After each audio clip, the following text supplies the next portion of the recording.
What's good, everybody? It's your boy, O'Shea Duke Jackson, back at it again with another episode of the Celebrity Junk. For many of you brothers or sisters who come from the inner city, which is what I come from. I come from a place called Del Paso Heights. I also went to middle school in Compton, grew up in Watts partly, but I for the record, to make it say I grew up in Del Paso Heights, Sacramento. And it's the same thing that you might see in every other black community around the country. Being a Pookie is celebrated, fighting and shooting and whatever else, being a tough guy. Now, being a Pookie is celebrated. Want to be a rapper, drive a 5.0 Mustang. You quickly find out that you're headed towards Sacramento County Jail if you continue in that life. So there are things that must be done to eliminate that issue. You have to work hard and get yourself out of that situation. That took me to American River College.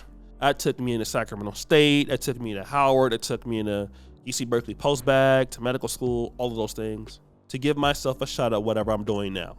That was my journey. However, now in hip hop or entertainment, being the worst of Black America can get you a check. Look at Sexy Red. I mean, this is something that she would be doing if she wasn't rapping, which is being on Section 8, being in the streets, doing whatever she's doing. Same thing with GloRilla. GloRilla would have had no future if it wasn't for rap. So GloRilla didn't need to really do any changing.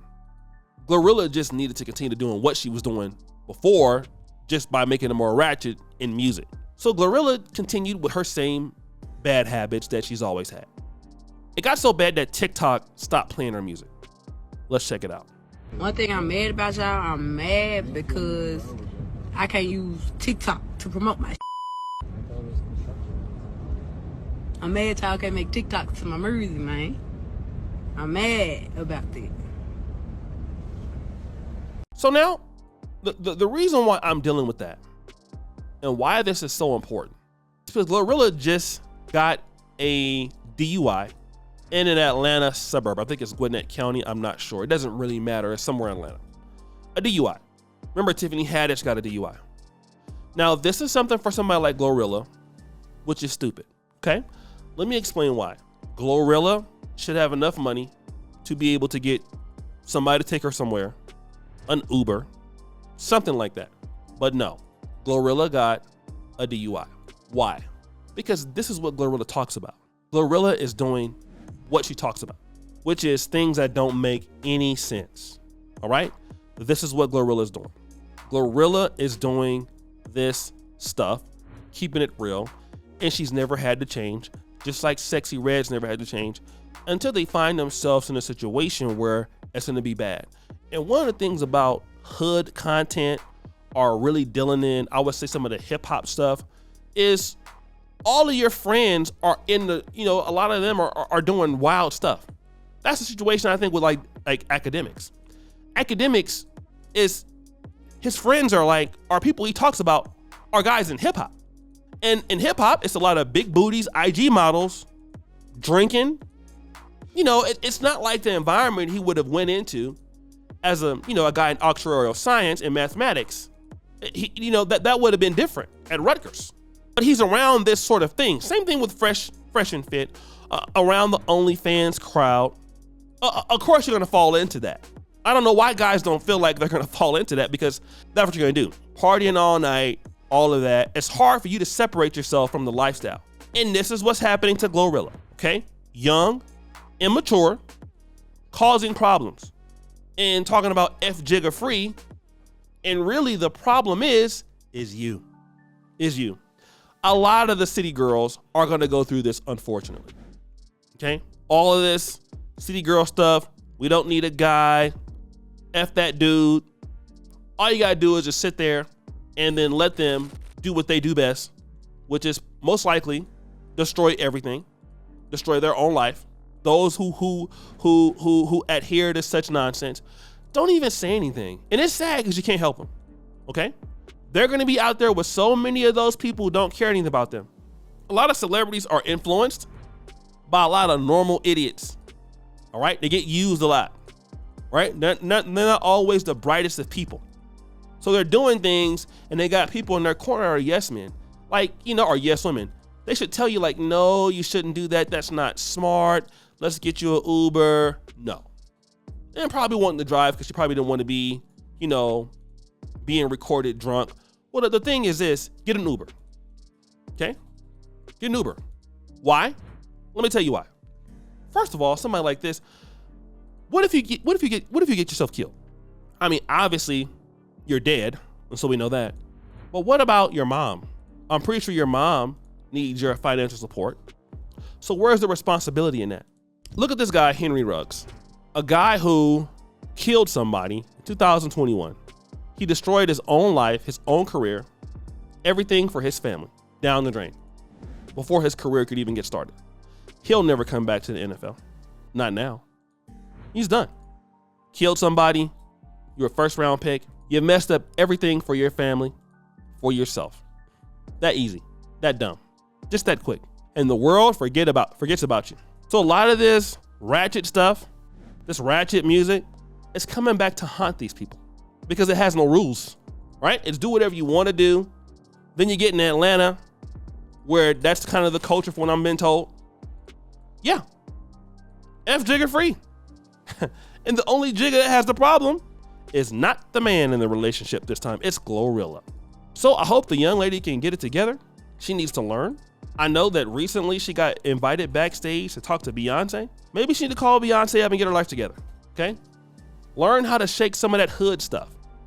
And let me just say this last thing. Sometimes you can't tell these people anything once they get a few dollars, right? I've noticed that here on YouTube. Sometimes you can't tell these guys nothing, bro. Once they get some money, can't tell them nothing. So guys, I want to send you brothers over to Lifting the Veil IT Academy, Brother Sub-Zero. We've done some work with him in the past. Want to play this great commercial. I will leave this link there. It's an information technology academy. It helps you brothers, get into the IT field.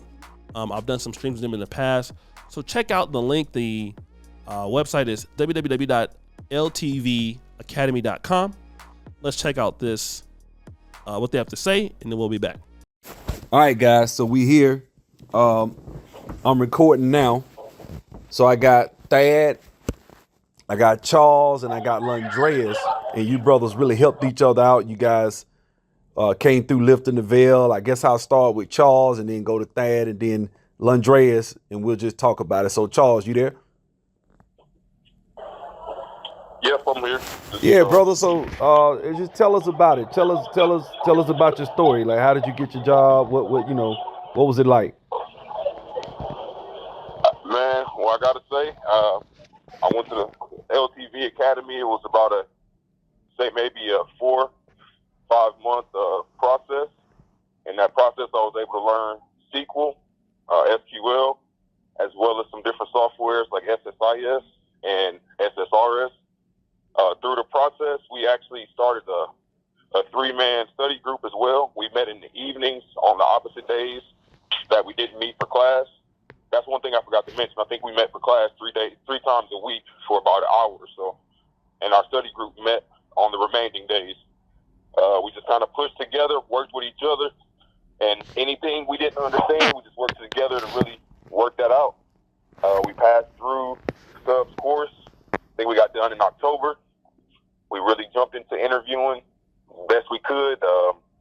And it's January. It's January. All three of you guys have 6-figure jobs, right? Yeah. We finished in October. I got my job within 3 weeks. Dad had his job within a month. And because of the holidays, it took Andreas just another couple weeks later. Okay. So now we're going to go to Thad. Are you there, bro? Yeah, I'm here, man. All right, bro. So what was your experience? What did you think of the whole process? Man, it's one of the most fulfilling courses that I've ever completed. Lifting the Veil IT Academy has opened the door for me in so many ways. I was telling my brother the other day, after recruiters keep calling, I said, I'll never have to worry about employment again. And this process took about 5 months, as Charles alluded to earlier, and we really studied. We studied hard. Each and every day, we would call each other, even when we weren't And when we weren't in class at night during the daytime, we text each other questions, ask each other questions, and if we needed some help, sub was available. And another great resource of the LTV Academy that hasn't been mentioned probably is the alumni and the students who completed the course before. They're all eager to help each other out. If you take LTV Academy, not only do you have sub as a resource, but you got everyone else who has completed the class, who is in the field working, and we are more than happy to reach out and help you out. If you have any questions, if anything you're struggling with, hey, reach out to us. And LTV Academy has my full and complete endorsement. And anytime when someone asks me about my education, I'll list the college I graduated from and, of course, LTV Academy. So if you think that if you're looking for a new career change and you want to make some more money, LTV Academy is the place to be, guaranteed. Hey, man. That's it, bro. I think what we take for granted is that you guys, the students come together. And I always encourage you guys, hey, man, reach out to each other. And, it's a good thing to see brothers come together, man. And Landreas, me and him I talked to Landreas about 2 or 3 times a day. Like, we kept touching bases. But, Landreas, you there? Yeah. Yeah, bro. So, one last time, man, I guess I know I done asked you a couple of times. We done talked about it. So, you were the final guy, and which actually helped you based on, why was it a benefit that that your teammates had already been through that same process with the same company? So first and foremost, I'd like to say sentiments is Ed, though. And Ed was actually the first guy that actually reached out to me, and we've been tight ever since. And he just told me, he said, look, we need to get through this, and you're going to get through this, and I'm not going to let you quit, because, we were talking about it. The best thing that you could have done is actually say that, hey, this is the last program for all the day one. And we actually call ourselves, the last of the day one. So we pretty much formed a brotherhood, and we all lean on each other. And from the interview process, from studying from the interview process, from interviewing for SQL, SSIS, and then finally SSRS, we actually basically moved along together.